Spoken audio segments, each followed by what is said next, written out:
நான் அவர்கிட்ட கேட்டேன் வந்தவொடனே, பெரியார் பெருமாள் ஃபோட்டோ இருக்கு அப்படின்னு. அவர் வந்து எனக்கு பெரியார் பிடிக்கும், எல்லாருமே சார் சார் சார் சார்ன்னு வந்து கூப்பிட்டே இருந்தாரு. அப்போ நான் சொன்னேன், வயசுலாம் ரொம்ப கம்மி தான், அதனால என்ன சார், நீங்க இருக்கீங்க, நீங்க வந்திருக்கீங்க, மரியாதை கொடுக்கணும்ல சார்.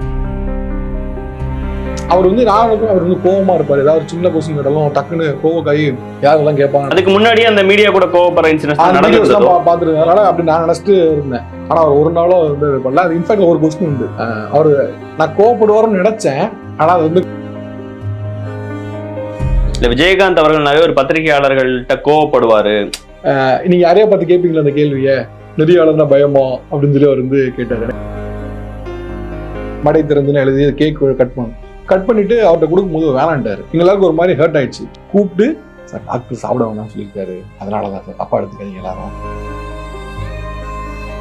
அவர் வந்து இன்டர்வியூல யாராவது கூலிங் கிளாஸ் போடுறேன்னு தப்பா நினைச்சிடக்கூடாதுக்காக இந்த இன்டர்வியூல இருக்கும். அது இந்த வெளிச்சத்துக்காக இந்த கூலிங் கிளாஸ் போடுறேன். மீடியா பத்தின பார்வை எப்படி இருந்தது? த ரியல் விஜயகாந்த் அப்படின்னு ஒரு வீடியோ வந்து பிஹைண்ட் நோட்ஸ்ல பண்ணியிருந்தோம். ஏதோ வீடியோ பண்ணியிருந்தீங்கன்னு சொன்னாங்க சார், நல்ல விதமா பண்ணியிருந்தீங்கன்னு சொன்னாங்க சார், ரொம்ப ரொம்ப நன்றிங்க சார். அதுதான் அவரை பார்க்குற லாஸ்ட் டைமாகவும் இருக்கும். அந்த இன்டர்வியூ லாஸ்டாக நான் எதிர்பார்க்கவே இல்லை. ஒரு வாரத்தில் சொல்லணும்னா குழந்தை மனசுக்காரர், ஒரு வாரம் குழந்தை மனசுக்காரர்.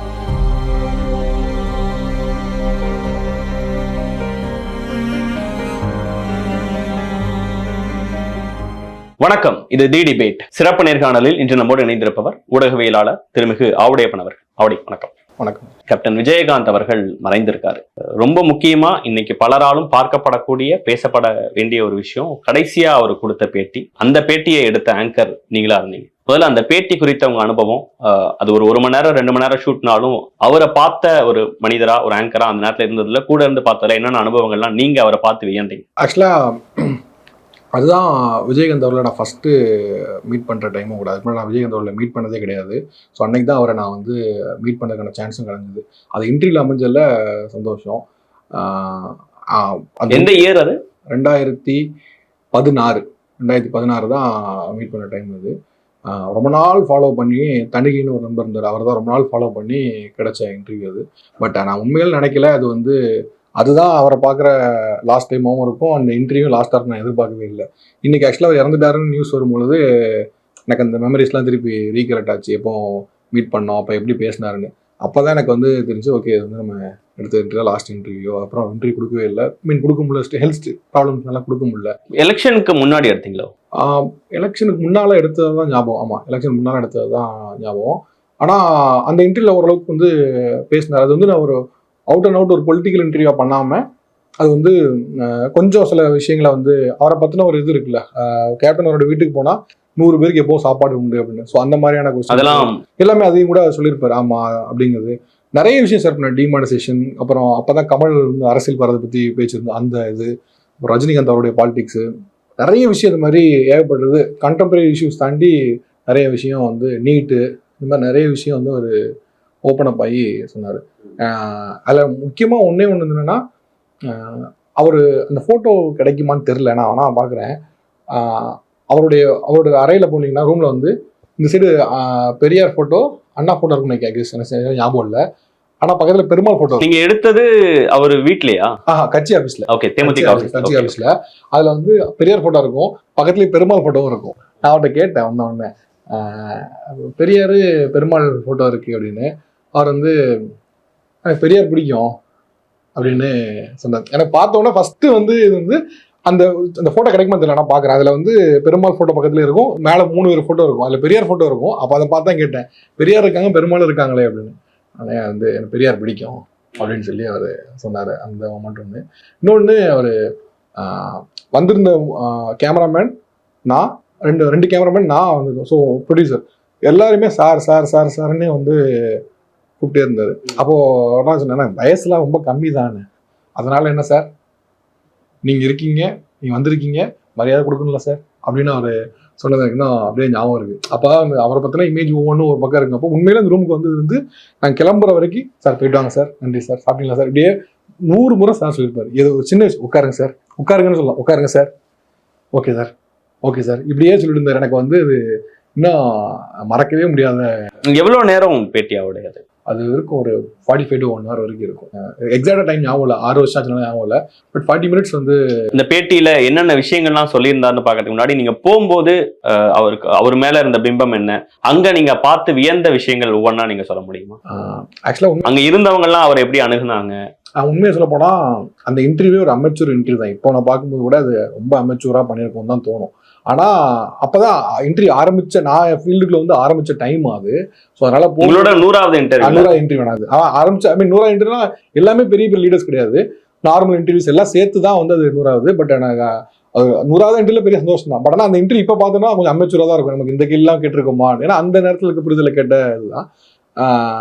அவர் வந்து அவர் வந்து கோவமா இருப்பார். ஏதாவது ஒரு சின்ன கொஸ்டின் கேட்டாலும் டக்குன்னு ப்ரோவோக் ஆகி யாரெல்லாம் கேட்பாங்க. அதுக்கு முன்னாடி அந்த மீடியா கூட கோவப்படுற இன்சிடென்ட்ஸ் பார்த்துருக்கேன். அதனால அப்படி நான் நினைச்சிட்டு இருந்தேன். ஆனா அவர் ஒரு நாளும் வந்து பண்ணல. அது இன்ஃபேக்ட் ஒரு கொஸ்டின் உண்டு, அவரு நான் கோவப்படுவார்னு நினைச்சேன், ஆனா அது வந்து கோவப்படலை.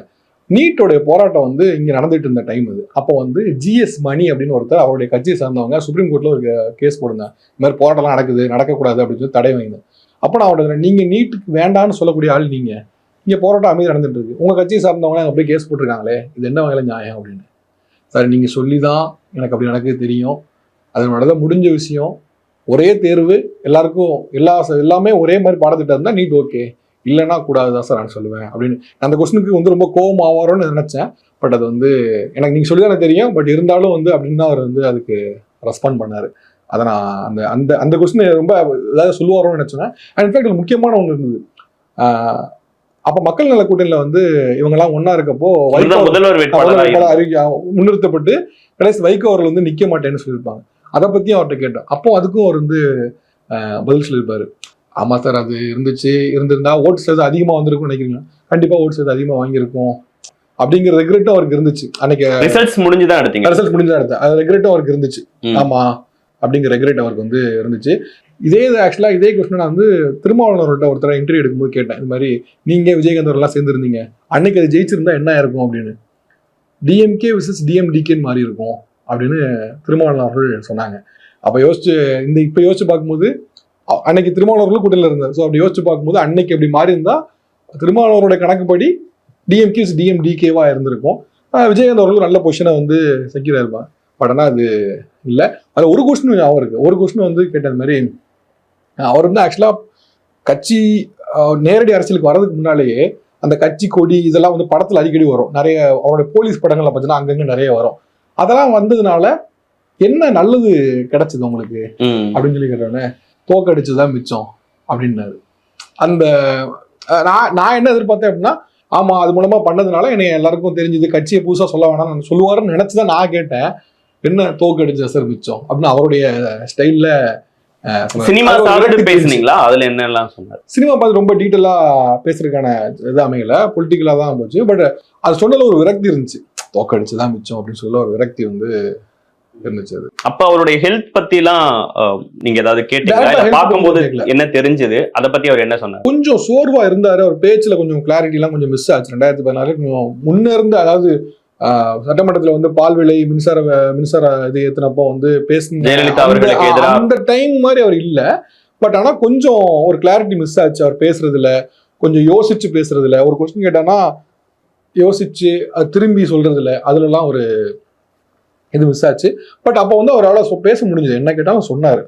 என்ன கேட்டாலுமே எந்த கேள்வியும் அவர் எனக்கு இந்த கேள்வி கேட்காதீங்க எதுவுமே அவர் சொல்லலை. ஓப்பன் ஃபார்ம்ல வந்து கேளுங்க. விஜயகாந்த் அவர்கள் நிறைய ஒரு பத்திரிகையாளர்கள்ட்ட கோவப்படுவாரு, எதிர்த்து பேசுவாரு, அவங்கள்ட்ட கேள்வி கேட்க இந்த சேனல்லாம் கேட்பாரு அப்படிங்கிற ஒரு பிம்பம்லாம் இருந்தது. நீங்க கடைசியா ஒரு பேட்டி எடுக்கிறீங்க, அப்ப வந்து எந்த விதமான இந்த கேள்வி எல்லாம் வேண்டாம் அப்படிலாம் சொல்லவே இல்லை. ஒரு கொஸ்டின் கூட நான் தான் சொல்லுவேன். நான் போகும்போது அந்த பிரஸ் மீட் எல்லாம் பார்த்தா, நான் அப்போ அமைச்சரா போகும்போது எனக்கு ஏன் நினைச்சேன்னா ஏதாவது உனக்கு டென்ஷன் ஆயிடுவாருன்னு தான் நினைச்சு போனேன். அவர் அப்படிலாம் டென்ஷன் ஆகல. நீங்க எந்த பத்திரிகையாளரு ஒண்ணுக்கு அவர் என்கிட்ட கேட்டாரு, ஞாபகம் வருது. ஏதோ ஒண்ணு கேட்கும் போது, நீங்க யாரையா பார்த்து கேட்பீங்களா அந்த கேள்விய, நெறியாளர்னா பயமா அப்படின்னு சொல்லி அவர் வந்து கேட்டாரு. எனக்கு அது வந்து என்னால ஏதோ ஒரு சினாரியோ சொன்ன, பட் எக்ஸாக்ட் சினாரியோ ஞாபகம் இல்லை. பட் நெறியாளர்னா பயமா, நீங்க அவங்கள போய் கேளுங்களேன் அதை அப்படின்னு சொன்னாரு. தவிர அதுல வந்து ஒரு ஹர்ட் பண்ணுங்கிற நோக்கமோ இல்லை வந்து அவமானப்படுத்தணுங்கிற நோக்கமோ இல்லை. நீங்க எல்லா அரசியலும் சொல்லுமே என்கிட்ட கேட்குற மாதிரி அவங்கள கேளுங்களேங்கிற டோன்ல வந்து ஒரு பேசினா. ரொம்ப இயல்பான மனிதர். இப்போ சில பேர்லாம் வந்து அவன் பேச்சிலே வாடா அப்படிங்கிற மாதிரி தான் இருக்கும் அது. ஆனா அது வந்து நம்மளை ஹர்ட் பண்ணனாலோ இல்லை வந்து நம்மளை தனி மனிதனா கூப்பிட்டு சொல்லணுங்கிறது ஒரு உரிமையில பேசுற மாதிரி அந்த மாதிரி உரிமை. அவர் அப்பவும் நீங்க வாங்கன்னு தான் முழுசா எல்லாரையுமே வந்து உரிமையில கேட்கக்கூடியதான தவிர அந்த இடத்துல நான் அப்படி பார்க்கவே இல்லை. எனக்கு ரொம்ப படிச்சு. அண்ட் மொதல் விஷயம் என்னன்னா, அந்த அந்த 100வது இன்ட்ரிங்னால கேக் கட் பண்ணி கொண்டாடணும்னு சொல்லி கேக் டீம் கொண்டு வந்திருந்தாங்க. அதில் வந்து மடை திறந்துன்னு எழுதி கேக் கட் பண்ணணும். கட் பண்ணிட்டு அவர்கிட்ட கொடுக்கும்போது வேணான்ட்டாரு, வேணாம் அப்படின்ட்டாரு. எங்க எல்லாருக்கும் ஒரு மாதிரி ஹர்ட் ஆயிடுச்சு. என்னடா இது கொடுத்தோம். அவர் ஃபர்ஸ்ட் ஹர்ட் பண்ண கட் பண்ணும்போதே அவர் வந்து அது பெருசா ஈடுபாடே இல்லாத மாதிரி அப்படிதான் உட்காந்து ஒரு பிடிக்கல போல அப்படின்னு நினைச்சோம். கொடுத்தும் வேணான்ட்டாரு. அப்ப எல்லாருமே ஒரு மாதிரி ஃபேஸ் வந்து இதாயிடுச்சு எல்லாருக்கும், என்ன இப்படி சொல்லிட்டாருன்னு. ஆனா அவர் புரிஞ்சுக்கிட்ட உடனே அடுத்து 1 நிமிஷத்துலயோ சார் ஒரு நிமிஷம் சார் அப்படின்னாரு. பக்கத்துல போன உடனே டாக்டர் சாப்பிட வேணாம்னு சொல்லியிருக்காங்க சார், தப்பா எடுத்துக்காதீங்க அப்படின்னு அவர் சொன்ன உடனே டக்குன்னு எங்களுக்குலாம் ஒரு மாதிரி ஆயிட்டு. அவர் சொன்ன டோனு, அவர் கூப்பிட்ட விதம், அவர் சொன்ன எக்ஸ்பிளனேஷன் பண்ண அவசியமே கிடையாது. கூப்பிட்டு சார் டாக்டர் சாப்பிட வேணாம்னு சொல்லியிருக்காரு, அதனாலதான் சார், தப்பா எடுத்துக்காதீங்க எல்லாரும் அப்படின்னு சொன்னாரா. அது வந்து ஒரு மாதிரி டக்குன்னு இலக வச்சிருச்சா. இப்படி ஒரு மனுஷன் நான் எதுக்கு நான் அடிக்கடி சொல்றேன்னா, அவரோட அனுபவத்திலையும் எக்ஸ்பீரியன்ஸ்லயும் ஏஜ்லயும் எதுலையுமே வந்து பாதி கூட இருக்க மாட்டோம். நாங்கள் வந்து டீம் எல்லாம் பாதி கூட இருக்க மாட்டோம். அப்படி இருக்க எல்லாரையுமே வந்து கனிவா கூப்பிட்டு வந்து இன்னைக்கும் இப்ப யோசிச்சு பார்க்கும்போது நினைவுல வந்துட்டு போகுது. இப்ப கட்சி ஆபீஸ்ல தான் நீங்க அந்த இன்டர்வியூ பண்ணீங்க. அங்க இருந்த தொண்டர்கள் அவரை பார்த்த விதம், பாக்குற விதம் அதெல்லாம் எப்படி இருந்தது? எப்பயுமே கட்சி ஆபீஸ்ல நிறைய பேருக்கு சாப்பாடு போடுவாங்கிறதும், கேப்டன் விஜயகாந்த் பார்க்க போனாவே அவர் சாப்பாடு போடுவாருங்கிறதும் தொடர்ந்து பேசப்பட்ட விஷயம். அதை பத்தி எல்லாம் நீங்க கேட்டீங்களா? அங்க என்ன நிலவரம் இருந்தது? உங்கள்ட்ட எல்லாம் அதை பத்தி எல்லாம் கேட்டாரா? சாப்பிட்டீங்களாங்கிற கேள்விகள் எல்லாம் கேட்டாரா? முடிச்சுட்டு போகும்போது சார் சாப்பிட்டு போங்க சார், நிச்சயமா நான் சொல்லியிருக்கேன் சார் அப்படின்னாரு. அப்போ இல்ல சார் நாங்க சாப்பிட்டு இல்லை, இந்த மதியம் நேரம் ஆயிடுச்சு, கண்டிப்பா நீங்க சாப்பிட்டு தான் போகணும் அப்படின்னு சொல்லி கூட அவரோட அஸ்டன் இருந்தாரு. அவங்கள கூப்பிட்டு அனுப்பி நீங்க வந்து சாப்பிட்டு தான் போகணும் அப்படின்னு சொன்னாரு. அதே மாதிரி வரும்பொழுது விஜயகாந்த் அவர்கள் வராங்கன்னு பெருசா அறிவிக்கலன்னு நினைக்கிறேன் இந்த நேரத்துல. அதனால கட்சி ஆபீஸ்ல அவ்வளவு தொண்டர்கள் இல்லை, கொஞ்சம் பேர் இருந்தாங்க. இருந்தவங்க எல்லாருமே நான் ஆக்சுவலா அவர் கிளம்பும் போது அவரை கார்ல வழியில் அனுப்புற வரைக்கும் நானும் கூட வந்தேன். அப்ப பார்க்கும்போது அவங்க கொஞ்சம் தொண்டர்கள் வந்தாங்க, அதெல்லாம் காலில் உள்ள வந்தாங்க. கையெழுத்து கும்பிட்டு போதும் நான் கிளம்புறேன் அப்படின்னு. அப்ப கொஞ்சம் அவருக்கு ஹெல்ப்போட தான் நடக்கணும் மாதிரி இல்லை, நடந்தாரு. பட் ஸ்டில் வந்து ஒரு அசிஸ்டன்ட் மாதிரி யாராவது கூட இருந்தாங்க. போதும் கிளம்புறேன் அப்படின்னு சொல்லி அவர் வந்து சொன்னாரு. அந்த இன்டர்வியூல இன்னொரு ஃபேக்டர் இருக்கும். அவர் வந்து இன்டர்வியூல யாராவது கூலிங் கிளாஸ் போடுறேன்னு தப்பா நினைச்சிடக்கூடாதுக்காக இந்த இன்டர்வியூல இருக்கும் அது, இந்த வெளிச்சத்துக்காக இந்த கூலிங் கிளாஸ் போடுறேன் அப்படின்னு சொல்லி கண்ணு கூசு, எனக்கு கண்ணு தாங்க முடியாது, கண்ணுல இருந்து கண்ணீர் வந்து அவருக்கு. ஆக்சுவலா கொஞ்ச நாள் கழிச்சு கண்ணுல இருந்து கண்ணீர் ஆரம்பிச்சிச்சு அவருக்கு. டக்குன்னு அந்த கூலிங் கிளாஸை போடுறேன்னு சொல்லியே வந்து அந்த இன்டர்வியூல கூலிங் கிளாஸ் போடுற, அதான் இன்டர்வியூ ஸ்டார்டிங்ல இருக்குன்னு நினைக்கிறேன், அதை எடுத்தே போடுவாரு. அவருக்கு அப்பவே வந்து இந்த கண்ணு டைரக்டான வெளிச்சத்தை பார்க்க முடியாத சூழல்லாம் இருந்துச்சு. அதனால அந்த ரிசல்ட்ஸுக்கு பிறகாக இன்டர்வியூ எடுத்தீங்க. அந்த தோல்வி வந்து அவர் நிறைய மனதளவுல பாதிச்சதுங்கிறத இன்னைக்கு வரைக்குமே சொல்றாங்க. அதை நீங்க பக்கத்துல இருந்து பார்க்க முடிஞ்சதா? அதை ஏதாவது வெளிப்படுத்தினாங்க? உண்மைதான். அதுலதான் அவர் வந்து சொன்னது மாதிரி பணம் வாங்கிட்டு ஓட்டு போடுறது அப்படிங்கிற இதெல்லாம் அவர் அதுல தான் சொன்னார். அவர் பணம் வாங்கிட்டு ஓட்டு போட்டாங்க அப்படின்னும் சொன்னாரு. இது மாதிரி உங்களுக்கு ஓட்டு போடுவாங்கன்னு நினைக்கிறீங்களா? இப்போ மாற்றுக் கட்சியா உங்களுக்கு ஓட்டு போடணும்னு நினைக்கிறீங்களா? போடுவாங்க அப்படின்னு சொல்லுவாங்க. அப்பயும் ஆனா அடுத்த ஃபியூச்சர்ல நம்ம ஜெயிப்போங்கிற நம்பிக்கை இருந்தது. ஆனா ஒரு கொஞ்சம் ஒரு தோத்துட்டோம் அப்படிங்கிற இது இருந்தது அவருக்கு. என்னன்னா மக்கள் நம்மள அங்கீகரிக்கலைங்கிற ஒரு சின்ன இது இருக்குதா. அவரே தோற்கடிக்கப்பட்டாரு. அவருக்கு வந்து ஐ திங்க் 3rd பிளேஸ் வேற. ஆமா 3rd பிளேஸ் கரெக்ட். அவருக்கு கொஞ்சம் வருத்தம் இருந்துச்சு, நம்ம தோத்துட்டோம் அப்படிங்கிற வருத்தம் இருந்துச்சு. ஆக்சுவலி ஃபியூச்சரா கட்சி தமிழ்நாடு அரசியல்ங்கிற பார்வையெல்லாம் அவருக்கு எப்படி இருந்தது? அது குறித்து எல்லாம் பேசுனீங்களா? இல்ல ஆஃப் த ரெக்கார்ட் ஏதாவது சொன்னாரா? எக்ஸாக்டா இப்போ ஃபியூச்சர் அரசியல் இதெல்லாம் பேசல, அந்த நேரத்தில் இருக்கக்கூடிய பொலிட்டிக்கல் சினாரியோ பத்தி பேசணும். இப்போதைக்கு கவர்மெண்ட், அப்போ ஏடிஎம்கே கவர்மெண்ட் ஸ்டேபிளா இருக்குன்னு நினைக்கிறீங்களா என்ன, அந்த மாதிரிலாம் பேசணும். பட் ஃபியூச்சரா அவர் வந்து கட்சி எப்படி எடுத்துட்டு போறாரு, அவரோட மகனுக்கு பதவி கொடுக்கறத பத்தி பேசுறது ஞாபகம் இருக்கு. மகனுக்கு வந்து பதவி இன்டர்வியூல மகனுக்கு பதவி தேவைப்படும்போது கொடுப்பேன் அப்படின்னு கூட அவர் வந்து எல்லாரும் சொல்றாங்க, தேவைப்படும்போது கொடுப்பேன் அப்படின்னு அவர் வந்து அது சொன்னார். அது ஞாபகம் இருக்கு. மற்றபடி வேற விஷயங்கள் வந்து மற்ற தலைவர்கள் பத்தி எல்லாம் கேள்விகள் கேட்டீங்களா? கலைஞர் கருணாநிதி பத்தி என்ன சொன்னாரு? ஜெயலலிதா அவர்கள் ஏதாவது பர்சனலா அப்படி ஏதாவது கேட்டீங்களா? இல்ல, அப்படியான கலைஞர் கருணாநிதி பத்தின உங்களோட பார்வை என்ன, ஜெயலலிதா அவர்கள் பத்தின பார்வை? கலைஞர் அவர்கள் மறைந்ததற்கு பிறகு அவர் வெளியிட்ட வீடியோ, அதுல அவர் கலங்கின விதம் இன்னைக்கும் பலரால பேசப்படுது. எப்படிலாம் ஒரு கலைஞர் மேல ஒரு அன்பு இருந்தது அப்படிங்கறதும், அவரோட கல்யாணத்தை நடத்தி வச்சதே கலைஞர் தான். அப்படி இருக்கும் பட்சத்துல கடைசியா கொடுத்த இன்டர்வியூல எதுவும் அதை பத்தி அந்த எக்ஸாக்டா கேட்கல. பட் ஆனா அவரு மாறா இப்படி ஒண்ணு, ஆமா எக்ஸாக்டா கலைஞர் கருணாநிதி ஜெயலலிதா அவர்களை பத்தின ஒப்பீனியன் என்னங்கிற மாதிரியான கொஸ்டின் ப்ரப்போஸ் பண்ணல. கண்டிப்பா ப்ரப்போஸ் பண்ணி தான் சொல்லியிருந்திருப்பாரு. பட் எக்ஸாக்டா அவங்கள பத்தின இதான் நம்ம வந்து கேட்கல. ஆனா ஒண்ணுக்கு பதில் சொல்லும்போது திரு கமல் அவருடைய பாலிடிக்ஸ் பத்தி உள்ள வராங்கன்னு சொல்லி பேசும்போது சொன்னாரு, இவங்க 2 பேரும் வந்து கலைஞர் ஜெயலலிதா ஆக்டிவா இல்லாதப்பதான் இவங்க வராங்க, 2 பேரும் ஆக்டிவா இருந்தும் போதே வந்தவன் நானு அப்படின்னு அவர் வந்து அதை சொன்னாரு. ஆக்சுவலி இப்படி கேட்ட மாதிரி கமல் இப்பதான் வராங்க மாதிரி ஒரு விமர்சனம் இருக்கு. என்னன்னா, ஆமா சார், நான்லாம் 2 பேர் இருக்கும்போதே ஆக்டிவா இருக்கும்போதே வந்தவன் நானு, மற்றவங்களாம் இப்பதானே வராங்க அப்படின்னு சொன்னார். அதை வந்து போல்டாவே சொன்னாரு. ஆமா, நான் தான் கேட்டேன், யார் கேட்டா அப்படின்னு சொன்னார் அவரு. ஓகே, கடைசியா அவர் கொடுத்த இன்டர்வியூங்கிறது இருக்கும்போது டிஜிட்டல்ல தான் நீங்களும் ஒர்க் பண்ணிருந்தீங்க. நிறைய மெயின் ஸ்ட்ரீம் மீடியாஸ் இருக்கும்போது டிஜிட்டல்ல அவர் சூஸ் பண்ணதுக்கான ரீசன்ஸ் ஏதாவது இருக்கா? அதெல்லாம் சொன்னாரா? இல்ல வந்து அவர் அதை பத்தின பார்வை ஏதாவது இருந்ததா?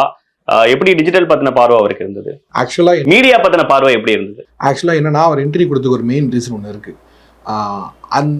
த ரியல் விஜயகாந்த் அப்படின்னு ஒரு வீடியோ வந்து பிஹேனோட்ஸ்ல பண்ணியிருந்தோம். அந்த வீடியோ பண்ணது நானும் இல்லை, பட் இதுக்கு முன்னால ஒரு இந்த டீம் ஒன்று பண்ணியிருந்தாங்க.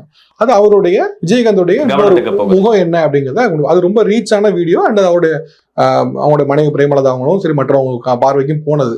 நம்ம அதை பார்த்து இருந்தாங்க. ஸோ அப்படிங்கப்போ விஜயகாந்த் அவர்களுக்கு ஒரு ட்ரிபியூட் ஒன்று வீடியோ பண்ணியிருந்தாங்கிற ரேட் அவங்களுக்கு இருந்துகிட்டே இருந்தது. அப்போ நம்ம தொடர்ச்சியாக கேட்டுட்டே இருக்குங்கப்போ ஓகே அப்படிங்கிற குட்வில் தான் வந்து அந்த இன்டர்வியூ வந்து நமக்கு வந்து கொடுத்தாங்க. பட் ஆனால் இந்த வீடியோ பண்ணது ரொம்ப ஒரு வருஷத்துக்கு முன்னால, இது வந்து அது பின்னால் நடந்தது தான். பட் தொடர்ச்சியாக கேட்டே இருந்தோம். இந்த வீடியோ உங்கள் பார்வைக்கு வந்திருந்தனால இன்ஃபேக்ட் போன உடனே சொன்னாங்க, நீங்கள் தான் வீடியோ பண்ணியிருந்தீங்கன்னு சொன்னாங்க சார், ரொம்ப நன்றிங்க சார் அப்படின்னு சொல்லி சொன்னார். நிறைய பேர் மீம் இதெல்லாம் பண்ணுறாங்க, நீங்கள் ஏதோ நல்ல வீடியோ, அவருக்கு பார்த்த வீடியோ ஞாபகம் இல்லை, பார்த்து சொன்னாங்க நல்ல விதமாக பண்ணியிருந்தீங்கன்னு சொன்னாங்க சார், ரொம்ப ரொம்ப நன்றிங்க சார் அப்படின்னு சொல்லி அவர் வந்தவொடனே அவர் சொன்னார். அதை ரொம்ப ரொம்ப நன்றிங்க சார் அப்படின்னு சொல்லி அவர் சொன்னார். அதுக்கப்புறம் தான் வந்து இன்டர்வியூ ஆரம்பிச்சா. சொன்னேன், நான் பண்ணல, இதை வேற டீம் பண்ணாங்கன்னு. உங்க கம்பெனி தான் சார் பண்ணாங்களா சார் அப்படின்னாரு. ஆமா, எங்க கம்பெனி தான் பண்ணாங்க. சரிங்க சார், ரொம்ப ரொம்ப நன்றிங்க சார், இன்டர்வியூ பண்ணலாம். அதுக்கப்புறம் தான் வந்து இன்டர்வியூ ஆரம்பிச்சோம். அந்த வீடியோ ஒரு முக்கியமான ஒரு காரணம் அவர் இன்டர்வியூ கொடுக்கிறதுக்கு. அந்த இன்டர்வியூ எடுத்த அனுபவம் குறித்தும், அதுல நீங்க அந்த கேக் வெட்டும் போது அவர் சொன்ன விஷயங்கள் குறித்தும் பர்சனலி பார்த்த விஷயங்களா சொல்லிட்டீங்க. ஒரு ஊடகவியலாளரா விஜயகாந்த் அப்படின்னு சொன்னோடனே உங்களுக்கு தோணக்கூடிய விஷயம் என்ன? அரசியல்ல, திரையுலகத்துல அவரை பார்த்தவரா நீங்க என்னெல்லாம் சொல்லணும்னு நினைக்கிறீங்களே சொல்லிடுங்க. ஆக்சுவலா வந்து விஜயகாந்த் அவரை பற்றி சம்ம பண்ணா, நான் வந்து அவங்களுடைய மனைவி பிரேமலதா அவங்க இன்டர்வியூ எடுத்திருக்கேன். அவங்க இருந்த 2 மகனையுமே கூட பேசியிருக்கேன். அவங்களோட இன்டர்வியூ எடுக்கிறதுக்கான 3 பேருக்குமே நான் வந்து அமைச்சிருக்கேன். அவங்க வீட்டுக்கும் போயிருக்கேன். வீட்டில் இருக்க எல்லாருமே பார்த்தீங்கன்னா கேப்டன் வந்து ஒரு டெமி கார்டு தான் அவங்களுக்கு. அவங்க மற்றவங்க எல்லாரையும் தாண்டி கேப்டன் வந்து டெமி கார்டு தான். அவங்க ரூமுக்கே அங்கே ஒரு ரூம் இருக்கு, அவருடைய வீடு. அங்கே போகும்போதே ரொம்ப பயபக்தியோட தான் போவாங்க. நான் பார்த்துருக்கேன். அது அந்த அளவுக்கு வந்து அவர் வீட்டில் ஒரு மாடு வளர்க்குறாருன்னு நினைக்கிறேன். அதுக்கு ஏதோ ஒரு அஸ்பீஷியஸாக பார்க்கணுன்னு, அதையுமே கூட இவங்க வந்து கிட்டத்தட்ட ரொம்ப பார்த்து பார்த்து பார்த்து பண்ணக்கூடியவங்க. விஜயகாந்த் ஒரு வாரத்தில் சொல்லணும்னா குழந்தை மனசுக்காரர். ஒரு வாரம் குழந்தை மனசுக்காரர். நான் பார்த்த ஒரு இன்சிடென்ட் சொல்லணும்னா குழந்தை மனசுக்காரர். அது அவரை பற்றின எல்லா ஒப்பீனியனையும் மேபி ஒரு தடவை மீட் பண்ணிட்டா உடச்சிடும். நான் முன்னால் ரஜினிகாந்த் அவர்கள் சொல்லி கேள்விப்பட்டிருக்கேன். ரஜினிகாந்த் அவர்களை எதிர்த்து பேசவும் கூட ஒரு தடவை ரஜினிகாந்த் அவர்களை நேரில் மீட் பண்ணிட்டு அந்த மேக்னெட்ல வந்து அவர் நெகட்டிவா இருக்க பீப்புள் பாசிட்டிவா மாத்திடுவாருன்னு. அந்த மாதிரி நான் என்ன கேட்டா, திரு விஜயகாந்த் அவர்களையும் நீங்க வந்து இப்படி பார்த்துட்டே இருந்தீங்கன்னா, நீங்களே பேட்டி எடுக்கிறதுக்கு முன்னாடி அவரை பத்தின எனக்கு இந்த டிவில மீம்ஸ் இதெல்லாம் பார்த்தவரை எனக்கு இருந்த ஒப்பீனியன் வரும். பட் ஆனால் பார்த்ததுக்கு அப்புறம் அதே மாதிரி எப்படி ரஜினிகாந்த் அவர்கள் அப்படி சொல்றாங்களோ அதே மாதிரி நீங்க விஜயகாந்த் அவர்கள் நேரில் ஒருத்தர பார்த்து நேரில் பேசினாங்கன்னா அவங்கள பத்தின வேற ஒரு ஒப்பீனியன் இருந்தா கண்டிப்பா பாசிட்டிவ் ஒப்பீனியனா மாறும். அது அந்த அளவுக்கு ஒரு குழந்தைத்தனமான ஒரு மனசுக்கார், வெள்ளந்தியான மனசுக்கார். ஆக்சுவலி ஒரு சூதுவாது தெரியாதுமாங்கல்ல, அந்த மாதிரி வந்து பேசக்கூடிய ஆளு. ரொம்ப பெர்ஃபெக்ட்லி அவர் வந்து மக்கள் நலன் தானே, வேற எதுவும் பேச மாட்டார். வேற ஏதாவது பேசினா கூட இதனால என்ன, அதனால எனக்கு ஒரே வார்த்தை சொன்னா ஒரு குழந்தை மனசுக்காரு. நன்றி திரு ஆவுடை, உங்களோட நேரத்துக்கும் கருத்துக்கும் உங்களோட அனுபவத்தை பகிர்ந்துக்கிறதுக்கும் மிக்க நன்றி. நன்றி தினேஷ், தேங்க்யூ.